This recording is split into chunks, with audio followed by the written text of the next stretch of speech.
Innover pour le commerce, le débat. Et la question du jour, comment la vente directe peut-elle se renforcer, se réinventer, même après la crise, et surtout comment elle a accéléré sur le digital, puisque vous savez que le principe de la vente directe, c'est les réunions à domicile, et forcément, à un moment donné, ça n'a plus été possible. Pour en parler, nous sommes avec Jacques Connefroy. Bonjour. Bonjour. Délégué général de la Fédération de vente directe qui représente 70 enseignes qui pratiquent la vente par réunion en France. Et puis avec nous, Adrien Ringval, bonjour. Bonjour. DG France de PM International, c'est une entreprise allemande arrivée en France il y a à peu près 5 ans. Il y a près d'1 millier de vendeurs de produits Fitline.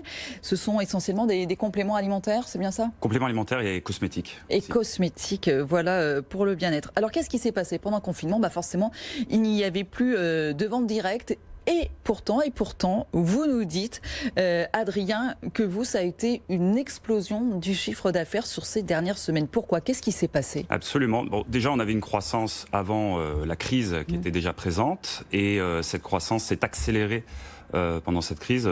On a pris des mesures assez concrètes, finalement, comme un tournant et un virage qu'on préparait depuis des mois sur la digitalisation qui nous a grandement aidés. Et puis on a facilité surtout l'accès aux produits avec des frais de livraison offerts pour nos consommateurs, nos clients qui ont répondu présents immédiatement. Mais comment on transforme la vente directe? Parce que c'est quand même ça, Jacques Connefroy nous l'a déjà raconté plusieurs fois dans Innover pour le commerce. L'idée, c'est quand même l'humain, c'est présenter comment ça marche, comment ça se passe. Comment on transforme ça en digital? Absolument. Eh bien, déjà, on était sur un projet de création de chaînes de télévision. Donc aujourd'hui, il y a la PM TV, dédiée pour nos clients et aussi nos distributeurs. Et c'est vrai que ce lien humain est très présent dans notre métier et on a hâte de le retrouver, on est en train de le retrouver. Mais la digitalisation nous a permis, via des vidéoconférences, via des apéros aussi, des réunions à domicile finalement, les gens se réunissaient chez eux, à distance, et ça nous a permis, pendant cette période, de toucher beaucoup plus de personnes finalement, car l'accès est beaucoup plus facile et rapide. Alors on va revenir à votre développement, Adrien, mais Jacques Connefroy, c'est un petit peu ce qu'on a vu chez toutes les enseignes que vous représentez, du coup l'accélération sur le digital? Oui, c'est une évolution, c'est une mutation de ce canal de distribution. Nous représentons environ 140 enseignes, un peu plus de 6000 entreprises. 50%, comme vous le précisiez, font de la vente par réunion. Environ 25-30% représentent de la vente par réseau et le reste représente la vente dite en face à face et particulièrement d'une relation de proximité sur des produits à forte valeur ajoutée tels que l'amélioration de l'habitat. Si l'on prend par catégorie, on s'aperçoit que la vente par réseau, telle que Adrien le précisait tout à l'heure, a déjà fait cette transformation, a déjà muté, elle a évolué. Et l'utilisation du digital, c'est-à-dire la relation donc de proximité, mais avec des outils modernes, aujourd'hui, est déjà ancré dans la relation qui existe entre l'entreprise, le consommateur et le vendeur. Pas pour tout le monde. On a vu, par exemple, alors j'ai lu que Tupperware venait même de lancer son site marchand. Ça, c'est une petite révolution. C'est ça. C'est-à-dire que, donc, au-delà de cette forme de distribution, de ce modèle de distribution, des entreprises aussi célèbres et aussi prestigieuses que l'entreprise Tupperware présente sur le marché depuis une cinquantaine d'années, doivent se réinventer. Comment j'utilise aujourd'hui cette relation de proximité, non plus simplement pour vendre un produit, mais aussi pour présenter les produits. Et c'est là où ce mode de distribution va évoluer, c'est-à-dire on sera demain en mesure de pouvoir présenter les produits à travers des shows, à travers un outil, comme si nous étions d'une certaine manière donc en relation de proximité, en vente par réunion, si on parle de cette société dont je venais de citer le nom, Tupperware, mais également avec un nombre de personnes plus important. Et c'est ça qui va énormément changer,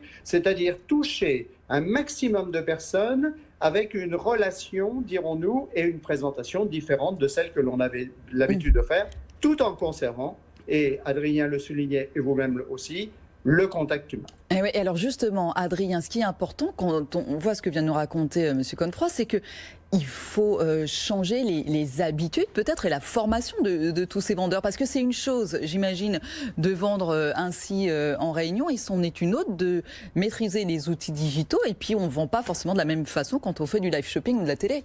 C'est vrai, mais on s'aperçoit finalement que le réseau va aussi vite, voire plus vite que nous des fois, Ouais. parce qu'on a un réseau qui est jeune et qui est habitué à ça. Aujourd'hui, on a dans notre entreprise, par exemple, la possibilité d'avoir des applications dans le smartphone. On a une application business, une application produit, et la prise en main est assez intuitive et assez facile par nos distributeurs. Alors évidemment, on fait quelques formations, mais ça se fait vraiment très naturellement et ça vient bien épouser justement ce que vous disiez, le fait de pouvoir garder ce contact humain, et c'est une vraie balance, un vrai équilibre aujourd'hui.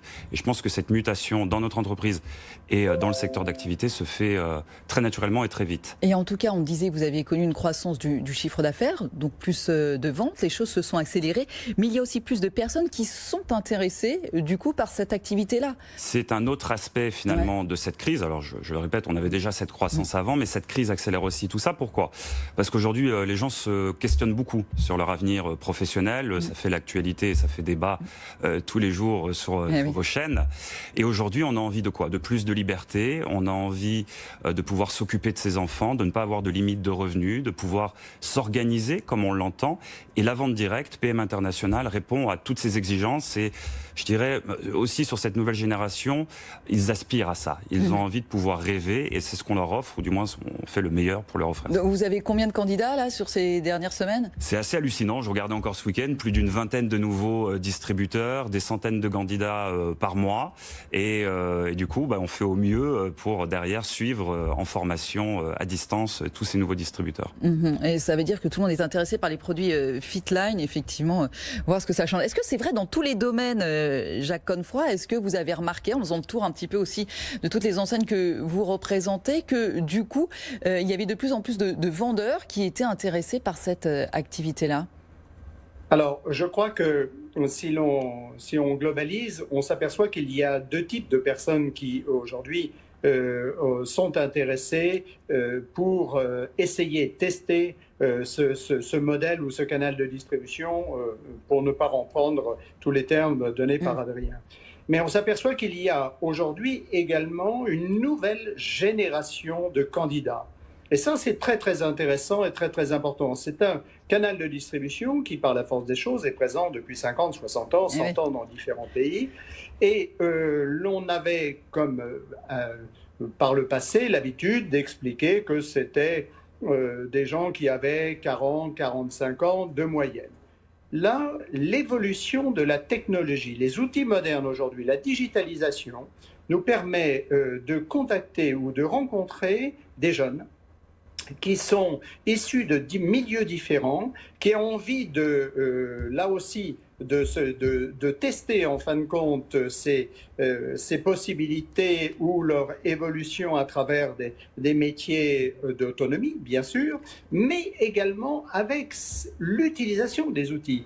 Et cela, c'est quelque chose de très intéressant. Je pense que, alors ce n'est pas uniquement, bien entendu, cette période, parce que, comme le soulignait Adrien tout à l'heure... C'est vrai que ça accélère les choses, mais c'est exactement ce que nous disait Adrien. Effectivement, le digital, la planche de salut, et le digital qui permet aussi d'attirer de nouveaux vendeurs. C'est une évolution qu'on va suivre ensemble. Désolé de vous couper, mais le temps qui nous était imparti, c'est un petit peu comme une réunion, une réunion de vente est terminée. Merci infiniment à tous les deux. Évidemment, on suivra ça avec vous de près.